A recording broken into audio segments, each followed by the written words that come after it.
अस्सलाम वालेकुम, मैं हूं शाहजेब खानजादा। डॉलर तारीख की बुलंद तरीन सतह पर पहुंच गया। शरह सूद तारीख की बुलंद तरीन सतह पर पहुंच गई। महंगाई तारीख की बुलंद तरीन सतह पर पहुंच गई और पाकिस्तान की रेटिंग्स तारीख की बदतरीन सतह पर पहुंच गई हैं। और इस वक्त खदशा यही है कि बुलंद तरीन और बदतरीन का यह सिलसिला अब भी जारी रहेगा, क्योंकि IMF से स्टाफ लेवल मुआहिदा अब भी नहीं हुआ है और एक के बाद एक डिमांड पूरी की जा रही है। आज भी IMF की डिमांड पूरी करते हुए डॉलर इंटरबैंक में एक ही दिन में 19 रुपए बढ़कर रुपए के मुकाबले में तारीख की बुलंद तरीन सतह यानी 285 रुपए का हो गया है। ओपन मार्केट में 290 को क्रॉस कर गया है। और आज ही IMF की एक और डिमांड पूरी करते हुए स्टेट बैंक ने शरह सूद में एक साथ 3% का इजाफा करके उसे तारीख की बुलंद तरीन सतह 20% पर पहुंचा दिया है। और अक्टूबर 1996 के बाद पाकिस्तान में 20% की शरह सूद हुई है, मगर इस इकदाम ने भी गैर यकीनी की सूरत हाल को ख़त्म नहीं किया है, क्योंकि स्टेट बैंक के मॉनेटरी पॉलिसी बयान के मुताबिक फरवरी में महंगाई जो तारीख की बुलंद तरीन सतह यानी 31.5% पर पहुंच गई है, उसमें आने वाले दिनों में मजीद इजाफा होगा। और अब से एक माह बाद 4 अप्रैल को मॉनेटरी पॉलिसी कमेटी का एक और इजलास भी होगा, यानी शरह सूद में मजीद इजाफे की तलवार अब भी मार्केट्स पर लटकी रहेगी। और जाहिर है इससे मार्केट में गैर यकीनी की सूरत हाल रहेगी, क्योंकि स्टेट बैंक ने शरह सूद आज बढ़ाकर 20% की है, मगर कमर्शियल बैंक्स ने 22 फरवरी को होने वाले टी बिल्स ऑक्शन में हुकूमत को 258 अरब रुपए तकरीबन 20% की शरह सूद पर दिए थे। और डिस्काउंट रेट 17% पर होने के बावजूद कराची इंटरबैंक ऑफर रेट पहले ही 20% पर पहुंच चुका था। आज मॉनेटरी पॉलिसी स्टेटमेंट में खुद स्टेट बैंक आने वाले दिनों में महंगाई में मजीद इजाफे और 4 अप्रैल को एक और मॉनेटरी पॉलिसी इजलास का बता रहा है। और हुकूमत के अब से 6 दिन बाद यानी 8 मार्च को 1785 अरब रुपए के टी बिल्स मेच्योर हो रहे हैं, यानी हुकूमत को तकरीबन 1800 अरब रुपए मार्केट से कर्ज लेना है। इसलिए देखना होगा कि मार्केट किस रेट पर ऑफर करती है, कितना एडजस्ट करती है। आज स्टेट बैंक के मॉनेटरी पॉलिसी स्टेटमेंट के मुताबिक फिस्कल एडजस्टमेंट और रुपए की कदर गिरने से आने वाले दिनों में महंगाई की तवक्कात मजीद बढ़ गई हैं। आने वाले 5 माह में महंगाई में मजीद इजाफा होगा और औसत महंगाई 21 से 23% के टारगेट के बजाय अब 27 से 29% रहेगी, जबकि एक्सटर्नल साइड पर अब भी खतरात मौजूद हैं। हालांकि करंट अकाउंट खसारे में एक बड़ी कमी देखी गई है। जनवरी में करंट अकाउंट खसारा 24 करोड़ डॉलर रहा, जो कि मार्च 2021 के बाद कम तरीन सतह है, जबकि जुलाई से जनवरी तक के इस माली साल के 7 माह में करंट अकाउंट खसारा गुज़िश्ता साल से 67% कम होकर 3.8 अरब डॉलर्स पर आ गया है।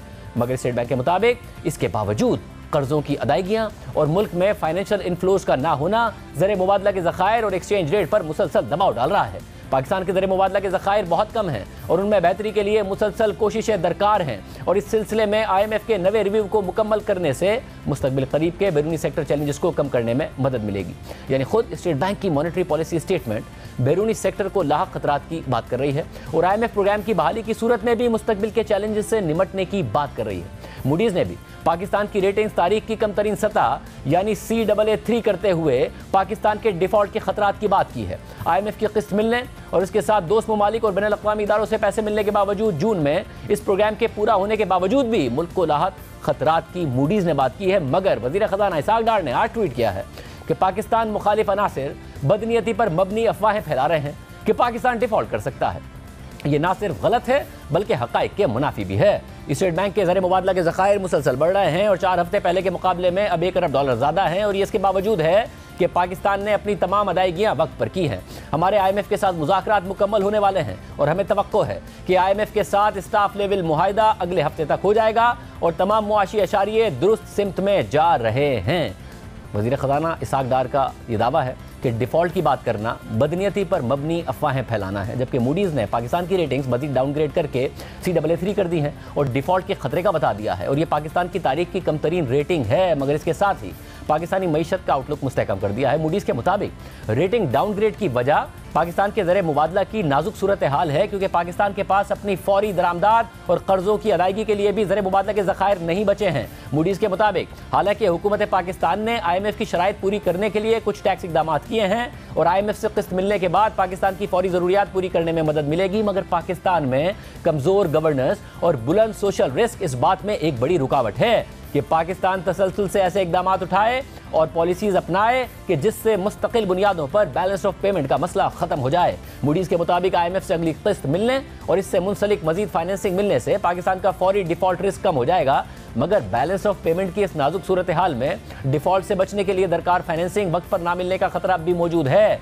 इसके अलावा जून 2023 में मौजूदा IMF प्रोग्राम खत्म होने के बाद भी पाकिस्तान के पास अपनी बैरूनी अदायगियों की जरूरियात पूरी करने के लिए कोई वाज़ेह प्लान मौजूद नहीं है। मूडीज के मुताबिक पाकिस्तान को जून 2023 तक अपनी बैरूनी अदायगियों के लिए 11 अरब डॉलर दरकार हैं और पाकिस्तान IMF प्रोग्राम की बहाली के साथ इस साल की बैरूनी फाइनेंसिंग की जरूरियात तो पूरी करता नजर आता है, मगर अगले माली साल की सूरत हाल नाजुक नजर आती है, क्योंकि जून के बाद शुरू होने वाले अगले माली साल के लिए पाकिस्तान को 35 से 36 अरब डॉलर दरकार होंगे, जिसमें से 25 से 26 अरब डॉलर की बैरूनी कर्जे की अदायगियां और 10 अरब डॉलर का करंट अकाउंट खसारा शामिल है। मगर इन बैरूनी अदायगियों के लिए पाकिस्तान के पास बैरूनी फाइनेंसिंग के इंतजाम के हवाले से गैर यकीनी है, क्योंकि यह वाज़ेह नहीं है कि पाकिस्तान एक और IMF प्रोग्राम में जाएगा या नहीं जाएगा, और अगर जाएगा तो मुज़ाकरात में कितना वक्त लगेगा और क्या क्या शराइत पूरी करनी होंगी। और अगर जून 2023 के बाद पाकिस्तान एक और IMF प्रोग्राम में ना गया तो पाकिस्तान के लिए बैनुल अक़वामी इदारों और दोस्त ममालिक से फाइनेंसिंग का इंतजाम करना मुमकिन नजर नहीं आता। ये वो खतरनाक सूरत हाल है जिसका मूडीज के मुताबिक पाकिस्तानी मईशत को सामना है। इसलिए तारीख की कमतरीन सतह पर पाकिस्तान की रेटिंग्स कर दी गई हैं। वजीर खजाना एक बार फिर दावा कर रहे हैं कि IMF के साथ स्टाफ लेवल मुआहिदा अगले हफ्ते हो जाएगा। इसके लिए हुकूमत ने एक साथ 3 इकदाम कर दिए हैं। आज डॉलर एक साथ 19 रुपये बढ़कर तारीख की बुलंदतरीन सतह 285 का हो गया है। शरह सूद 3% बढ़कर 20% हो गई है, जबकि हुकूमत ने IMF की एक और शर्त पूरी कर दी है। इकनॉमिक कोऑर्डिनेशन कमेटी ने बिजली की कीमत पर 3 रुपये 39 पैसे का इजाफी सरचार्ज भी लगा दिया है, जिससे हुकूमत 335 अरब रुपए बिजली के सारिफीन से वसूल करेगी। यानी पहले हुकूमत इस माली साल में जून तक 126 अरब रुपए के सरचार्ज के लिए मानी थी, अब अगले माली साल तक 335 अरब रुपए सरचार्ज के जरिए रिकवर करने की IMF की डिमांड भी मान ली है। और जियो न्यूज़ के ज़राए के मुताबिक पाकिस्तान ने इकदाम उठाने के बाद IMF को ईमेल के जरिए आगाह भी कर दिया है। एक तरफ पाकिस्तान की नज़रें IMF पर हैं तो दूसरी तरफ दोस्त अरब ममालिक की तरफ भी है, जहां से कोई मदद नहीं मिल रही है। मगर चीनी बैंक से 70 करोड़ डॉलर्स के डिपॉजिट जरूर मिले हैं। मजीद 1.2 अरब डॉलर्स मिल जाएंगे। और आज इस सूरत हाल में चीनी वजारत खारजा का अहम बयान सामने आया है। चीनी वजारत खारजा के बयान के मुताबिक मालियाती इदारे और कर्ज देने वाले ममालिक पाकिस्तान की मुआशी सूरत हाल में मदद दें। तमाम पार्टीज पाकिस्तान के लिए मस्बत किरदार अदा करें। तरक्की पजीर मुल्कों के कर्ज का बड़ा हिस्सा मगरब और मल्टीलैटरल इदारों का है। तमाम पार्टीज पाकिस्तान के मुआशी इस्तेहकाम में मस्बत किरदार अदा करें। चीन पाकिस्तान का अहम पार्टनर और ब्रदर मुल्क है। एक तरफ ये मुआशी सूरत हाल है, मुआशी अशारिये खतरनाक सतह को पहुंच गए हैं, तो दूसरी तरफ सियासी जमातें एक दूसरे पर इल्ज़ाम तराशी में मसरूफ हैं। आज साबिक वज़ीर आज़म इमरान खान ने ट्वीट किया कि रुपए की कदर में 62% से जायद या डॉलर के मुकाबले में 110 रुपए की गिरावट की शक्ल में PDM ने 11 माह में रुपए को अमलन ज़िबा कर दिया है। इससे कर्जों में 14.3 खरब का इजाफा, महंगाई 75 साल की बुलंद तरीन सतह को जा पहुंची है। कौम हुकूमत की तब्दीली की साजिश की भारी कीमत अदा कर रही है, जिसके जरिए साबिक आर्मी चीफ ने मुजरिम कौम पर मुसल्लत किए थे। इमरान खान की इस ट्वीट पर रद्द-ए-अमल देते हुए मरियम नवाज ने ट्वीट किया कि आपका हौसला है कि आप उन पर तनकीद कर रहे हैं जो आपकी लूट मार से पैदा की गई खराबी को दूर कर रहे हैं। आप उन पर तनकीद कर रहे हैं जो आपकी नाअहली और गलत तरजीहात की खराबी ठीक कर रहे हैं। आपने IMF के साथ जालिमाना डील की, इस खराबी को ठीक किया जा रहा है। आपने IMF से मुआहिदा तोड़कर मुल्क को मुआशी बहरान में धकेला, अब बैठ जाओ। इसके अलावा मरियम नवाज ने एक और ट्वीट में लिखा कि उनका शुक्रिया अदा करना ना भूलें जिन्होंने 4 साल आपको बिठाया और 4 साल खिलाया। आप अदलिया में उनकी बाकियात के असर व सूख का फ़ायदा उठा रहे हैं, अब ऐसा नहीं होने देंगे। मईशत का हाल देखिए और सियासी पॉइंट स्कोरिंग देखिए। और सोने पर सुहागा ये कि नून लीग को अभी समझ नहीं आ रही है कि उनकी पॉलिसीज़ ने मईशत को कितना नुकसान पहुंचाया है। 2 दिन पहले मरियम नवाज इसहाक डार को पेट्रोल पर 5 रुपये कम करने पर शाबाश दे रही थी। अब देखते हैं कि रुपया गिरने के बाद जब 15 मार्च को पेट्रोल और डीजल की कीमतें बढ़ेंगी तो वो उन्हें कितनी दाद देंगी।